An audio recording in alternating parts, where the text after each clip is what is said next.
Wednesday, everyone, and it is Wednesday, another glorious day in the People's Republic of Biden, where every day the great unifier leads us down a path of chaos. But before we dive in, it's time for 7 jokes, not to be confused with the CNN lineup. Greg's 7 jokes. I do not like that music. Anyway, a Florida teacher has been arrested for having sex with a student in her car on multiple occasions. When asked about it, she said it wasn't sex. She was showing the kid how to drive a stick.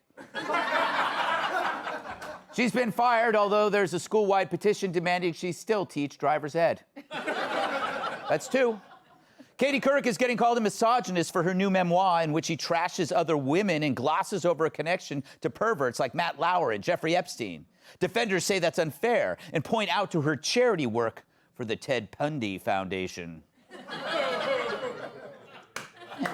When told she was being called a misogynist by other women, she replied, "Tell those bitches to shut up and make me a sandwich." That's 4. You're counting at home. Actress / comedian / has-been Sarah Silverman slams Hollywood for casting non-Jewish actors to play Jewish characters as an example of Jew face, which is the kind of nuanced opinion you'd expect from a performer who's done this. Yeah. Vice President Kamala Harris has finally sold her D.C. condo for $1.85 million. The bad news for Kamala, according to a new Democratic bill, the new buyer owes her nothing because the condo will pay for itself. Meghan Trainor and her husband admitted to having 2 toilets next to each other so they can go to the bathroom at the same time. Whereas the extra toilet in Brian Stelter's bathroom is a spare. And that's 7 jokes.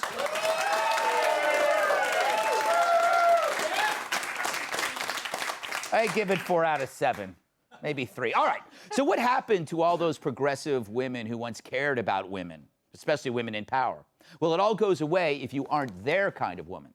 Suddenly, oppression is necessary. Here's our favorite sack of spoiled potatoes.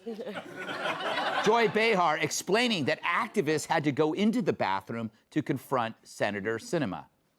Sinema is MIA all over the place. Yeah. She's not around. They call her to have a meeting. They try to get her on the phone. She doesn't, she's like a missing person. So this is the only alternative they have. Easy for her to say. No one's brave enough to follow Joy Behar into the can. Talk about a death wish. 6 feet of distance versus that blast radius. The only time I'd agree with Fauci about wearing multiple masks. So, okay, Sinema being MIA makes it okay for her to be bullied in a bathroom. By Joy's logic, right-wing activists should be in a line 15 deep in front of a stall when Kamala is dropping the kids off at the pool. An old phrase. I mean, talk about someone being MIA. She's the first VP in history who can only be found with an Amber Alert. But my favorite hypocrite, the shapeshifter Kyrsten Powers, who used to spend many a lonely night lecturing us on how mean we are to women in politics and that a lack of grace was destroying the very fabric of America. But now that she's on CNN, her opinion suddenly changes.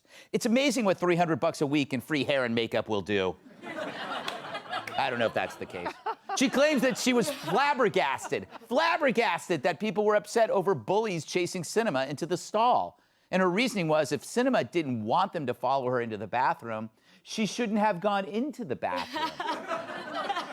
Damn, all that's missing is she was asking for it. Yes, how dare the senator use a bathroom, and how dare she show off her well-rounded, moderate answers for the world to see? And why the need to use the toilet? Just do what other Democrat senators do and piss on her constituents. So it's a tale, thank you. It's a tale of 2 Kyrstens. One denied a safe space in a restroom, and the other crapping on the idea of common decency. Sorry, Powers, there's a time and a place for people to make demands, and it's not in the ladies' room. Trust me, I've tried. More important, here you have Powers shaming a woman for needing the bathroom while excusing bullying tactics of the left.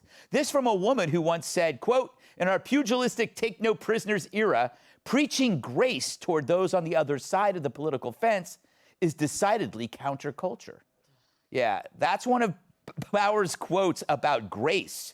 Turns out she's about as graceful as Biden on a stair climber. One thing is for certain, she's got the mob behind her. The bullying of Sinema was cheered on Twitter.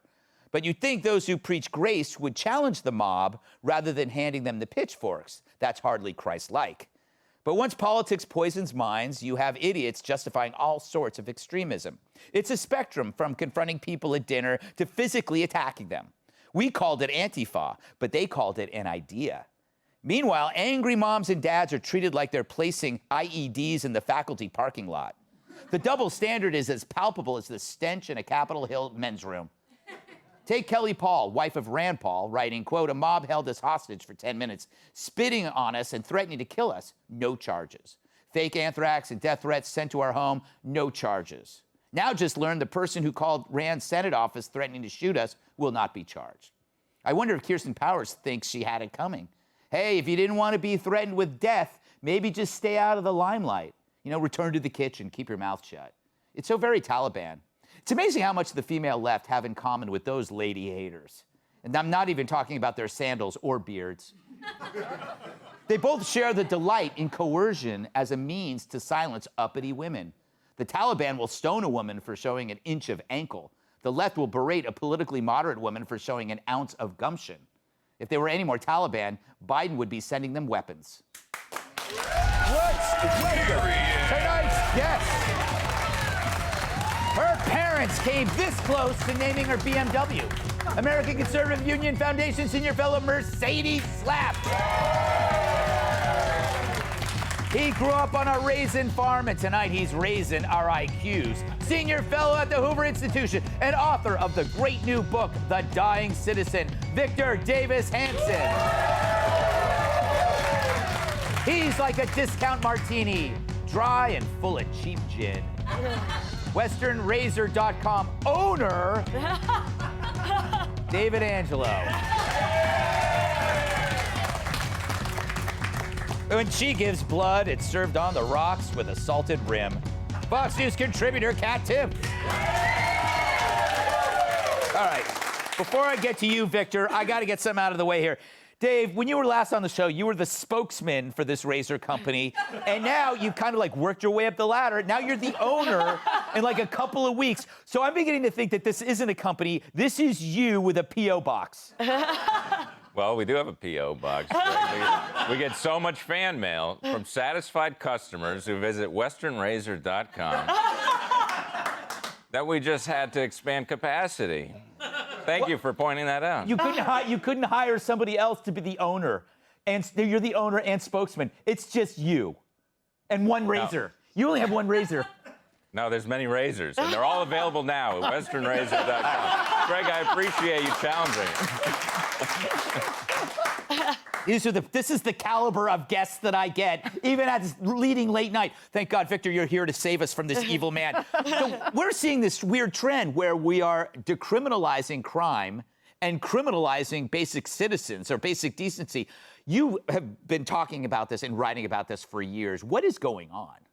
Well, there is one consistency, and it's power and ideology. So when I was 50 years ago, I was a student, and we all heard any means necessary, and it was Frantz Fanon says this, and Sartre says this, and Malcolm X, and then it was the ends justify the means, kind of a watered-down Machiavelli. So whether they swarm Rand Paul or whether Schumer goes outside the court with a mob and says, "We're coming after you, Gorsuch," that's okay. And it's okay to go after Sinema. Yeah. But it's not okay if you're a conservative. And there is a consistency because people with superior morality feel that the means are justified because their ends are so much more noble, they're intellectual, they're enlightened, and the rest of us, the dregs, the chumps, the clingers, we just do what they tell us. And that's the consistency. It's ideology and power of the left. They don't believe in a principle or a consistency. And they've been pretty effective about it, Greg. Yeah, it's true, because it seems to be growing. And it goes back to that old adage. I don't know if it was Krauthammer, but it was we think they're wrong, they think we're evil. Right. And that justifies whatever they do. If I think Mercedes is evil, I can follow you into the bathroom. But you know, you're not getting far. I don't think you can follow me. I might have to kick you with my boot, okay? Yeah, she's wearing a boot. Yeah, no. Got a boot. Cameraman, if you can grab that. I mean, don't actually literally grab it. What's going on with the feminist women that are all girl power until it's somebody? I mean, this Sinema isn't even a Republican. No, but she might want to convert. Sinema might want to say, you know what, I'm done with these Democrats.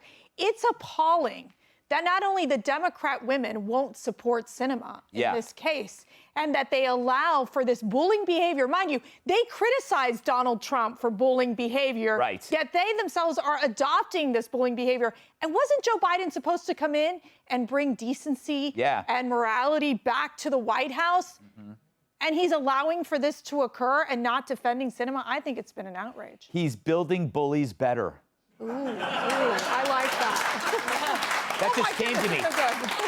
See, David, that came to me. That's why I'm here and you're there selling razors. We need a copywriter like you, Greg. You should come join the team. Do you have any openings? Yeah, I could work something out. Where would I have the job interview? We can arrange. You're hired, Greg. You're hired right here. You're hired. I'll send you, what is it, a 1099? What is it?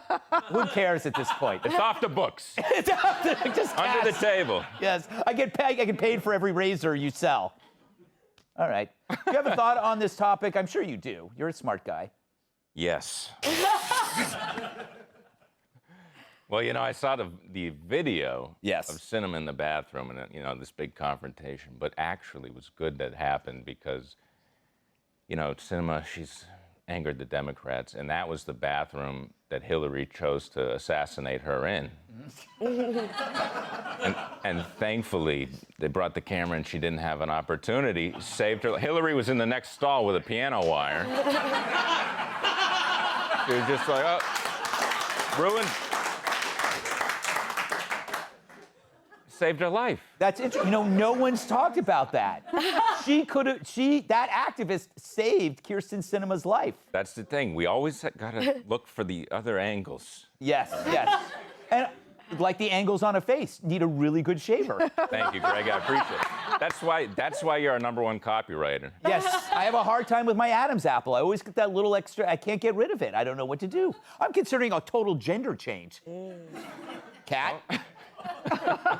So, you're a woman, and congratulations. Thank you. Yes.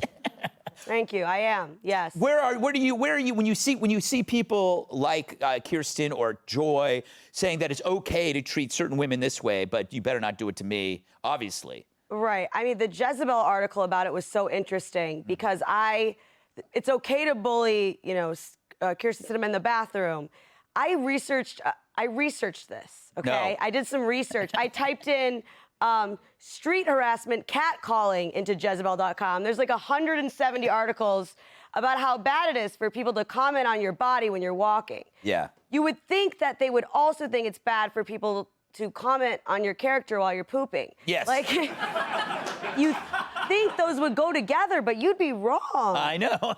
And I am not someone who, you know, worries too much about social norms. I think that they hold us back. But the one where people don't follow you in the bathroom and film you, I like that. That's a good one. Yeah. Like, I don't want to decriminalize that. Yeah, no, she better worry. You know, if she takes too long to, you know, respond to an email. Yeah. That's what she asked for, said it's okay. Yeah. It's not okay. Excellent point. All right. Thank you. You're welcome. That was so unnecessary. Hey, Sean Hannity here. Hey, click here to subscribe to Fox News YouTube page and catch our hottest interviews and most compelling analysis. You will not get it anywhere else.